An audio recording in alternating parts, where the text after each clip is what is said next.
प्यारे बच्चों, आज के इस सेशन में हम कक्षा 5 की हिंदी पाठ्य पुस्तक खुलते पंख का पाठ 2 अदल बदल पढ़ेंगे। बच्चों, आपका कोई प्रिय मित्र तो ज़रूर होगा और कभी न कभी आपने कोई मुश्किल आने पर अपने प्रिय मित्र की सहायता भी ज़रूर की होगी। तो बच्चों, आज हम ऐसे दो मित्रों के बारे में पढ़ेंगे जिनका नाम है अमृत और ईसब। इन दोनों ने भी किस प्रकार मुसीबत आने पर एक दूसरे की मदद की थी, हम यह देखेंगे। तो बच्चों, पाठ की शुरुआत करते हैं। होली की सुहानी शाम थी। सुहानी होता है बच्चों मन को अच्छी लगने वाली। अभी जो है आपको भी होली का त्यौहार बहुत पसंद होगा, आपको भी बहुत अच्छी लगती है होली, है ना बच्चों। तो सभी बच्चे मोहल्ले के बीच में लगे नीम के पेड़ के नीचे खेल रहे थे।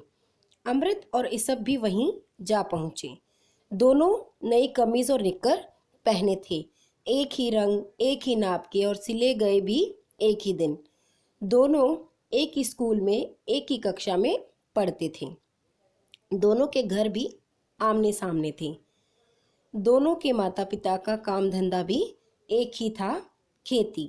काम धंधा होता है बच्चों कि उसके माता पिता क्या काम करते थे, खेती का काम। अंतर था तो केवल यह कि अमृत की माँ थी, पिताजी थे और 3 भाई थे, किंतु ईसब की माँ नहीं थी, भाई नहीं थे, केवल पिताजी थे। अभी अमृत और ईसब में बहुत सारी समानताएं थीं। दोनों ने एक ही तरह के कमीज निक्कर पहन रखे थे और दोनों के घर भी आमने सामने थे और एक ही विद्यालय में पढ़ते थे और एक ही कक्षा में भी पढ़ते थे और दोनों के माता पिता का काम धंधा भी एक ही था। लेकिन अंतर था तो बस केवल यही कि अमृत के परिवार में सभी लोग थे, उसकी माँ, पिताजी और 3 भाई, किंतु ईसब के घर में ना उसकी माँ थी ना भाई थे, सिर्फ उसके पिताजी थे। दोनों दोस्तों को एक जैसे कपड़ों में देखकर 2-3 लड़के बोल उठे, अरे ओ अमृत ईसब, कहीं अदल बदल न हो जाना। अभी उनको सभी बच्चे ऐसा क्यों कह रहे थे? क्योंकि दोनों ने बिल्कुल एक ही तरह की कमीज और निक्कर पहनी थी, बिल्कुल एक ही रंग की, एक ही नाप की, और एक ही दिन उन्होंने जो है होली का दिन था तो दोनों ने एक ही तरह के कपड़े पहन रखे थे। तो इसीलिए सब लोग बोलने लगे कि कहीं अदल बदल ना हो जाना। एक लड़के को शरारत सूझी, बोला, भाई जरा लड़कर तो दिखाओ, देखे कि लड़ाई में भी बराबर हो या नहीं।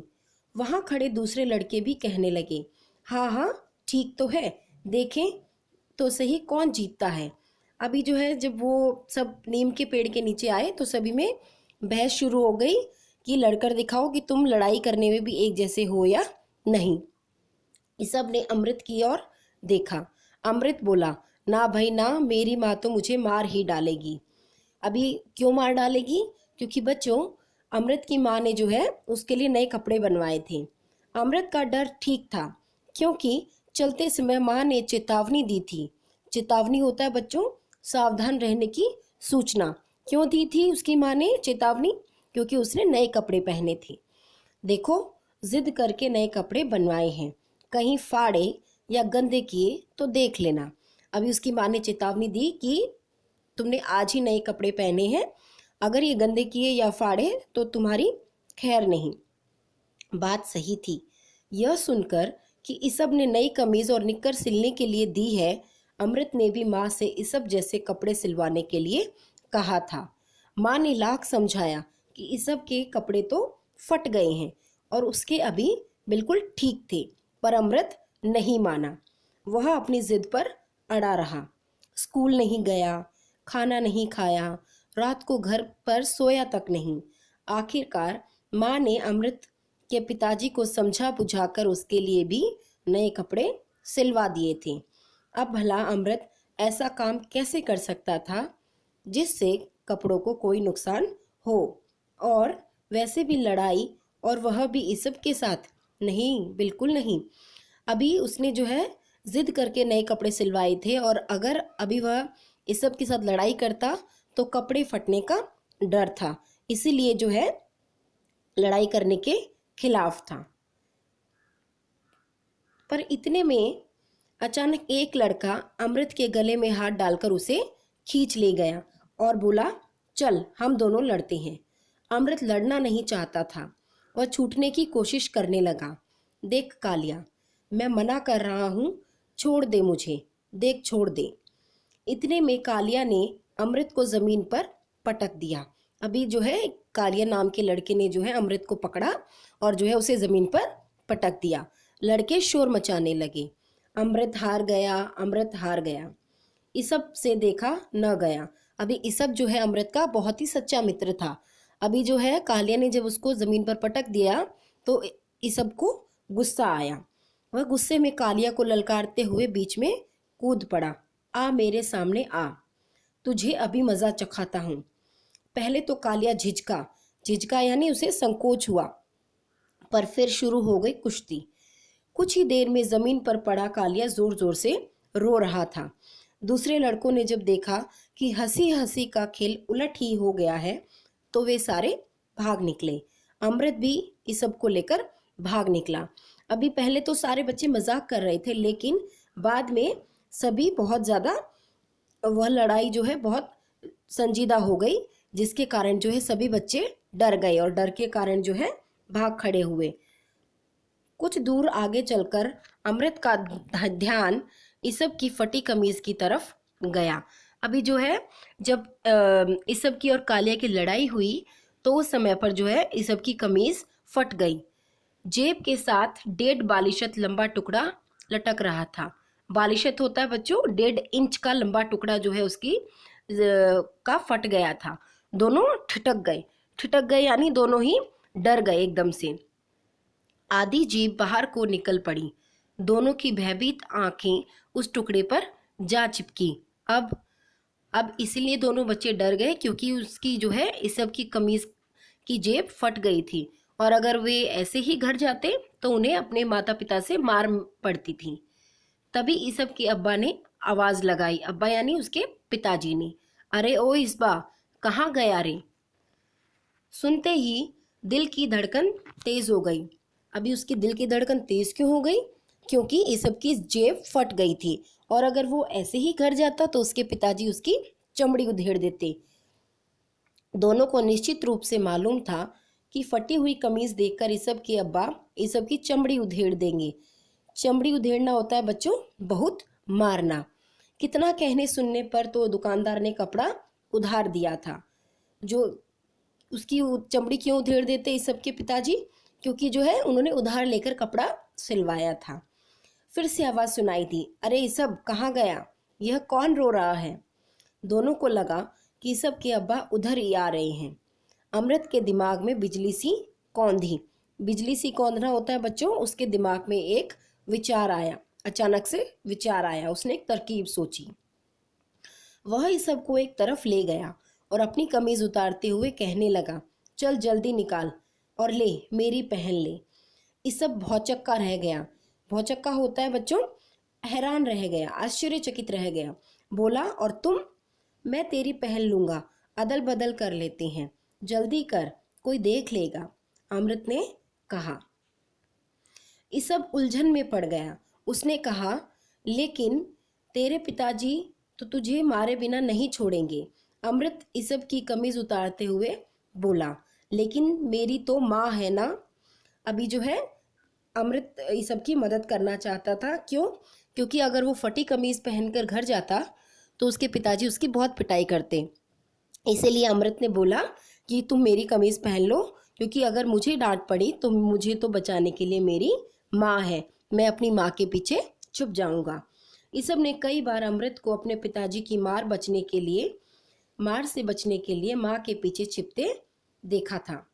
अभी जब कभी उसके अमृत के पिताजी उसे डांटते तो वह अपनी माँ के पीछे छिप जाता और माँ उसे पिटाई करवाने से बचा लेती। फिर भी वह अदल बदल के लिए राजी नहीं था। तभी अब्बा की आवाज़ फिर सुनाई दी और इसब ने झट से अपनी कमीज उतार दी। दोनों ने एक दूसरे की कमीज पहन ली और धड़कते दिल से घर की ओर चल दिए। त्योहार का दिन था, इसीलिए अमृत की माँ ने थोड़ा गुस्सा दिखाकर उसके अपराध को माफ कर दिया। सुई धागा लेकर कमीज का फटा हिस्सा भी सी दिया यानी जो फट गया था वो हिस्सा वो सुई धागे से सिल दिया।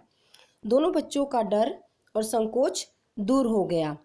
संकोच होता है बच्चों जो झिझक थी कि उन्हें मार पड़ेगी, लेकिन दोनों बच्चे ठीक हो गए। दोनों फिर गांव में बाहर निकल गए। उनके मन में अपूर्व आनंद था। अपूर्व होता है बच्चों अनोखा। वो दोनों बहुत खुश थे क्योंकि त्योहार का दिन था और जो है जो कपड़े फटे थे उसके कारण जो है दोनों पिटाई से बच भी गए थे। तभी एक लड़का आंख मिचते हुए बोला, क्यों अदल बदल? अमृत और ऋषभ समझ गए कि यह हमारा रहस्य जान गया है। वे दोनों वहां से खिसक गए बच्चों, दोनों भाग गए। लेकिन जहां जाते बच्चे उन्हें चिढ़ाते, अदल बदल। सभी जान गए थे कि वे अदल बदल बोलने से चिढ़ते हैं। भांडा फूट जाने के डर से बेचारे फिर घर लौट आए। भांडा फूट जाना होता है बच्चों भेद खुल जाना, और उनका भेद क्या था? दोनों ने जो है अपनी कमीज एक दूसरे से बदल ली थी। आंगन में चारपाई पर बैठे ऋषभ के अब्बा हुक्का पी रहे थे। उन्होंने दोनों को अपने पास बुलाया और पूछा, ऐसे क्यों घूम रहे हो? आओ यहाँ बैठो। अब्बा की इतनी मीठी आवाज़ सुनकर दोनों सहम गए यानी डर गए, क्योंकि जो है ऋषभ के अब्बा हमेशा गुस्से में रहते थे। उन्हें लगा कि कहीं अब्बा को सारी बात का पता तो नहीं लग गया है। तभी ऋषभ के अब्बा ने उठकर अमृत को गोद में उठा लिया और जोर से आवाज़ दी, बहाली भाभी, आज से तुम्हारा अमृत मेरा है। भाभी हंसती हुई बाहर आई और बोली, हसन भैया, एक बेटा तो आपसे संभलता नहीं, लेकिन आज से 21 भी होना तो मैं संभाल लूँगा। हसन का गला भर आया। गला भर आना होता है बच्चों भावुक हो गया।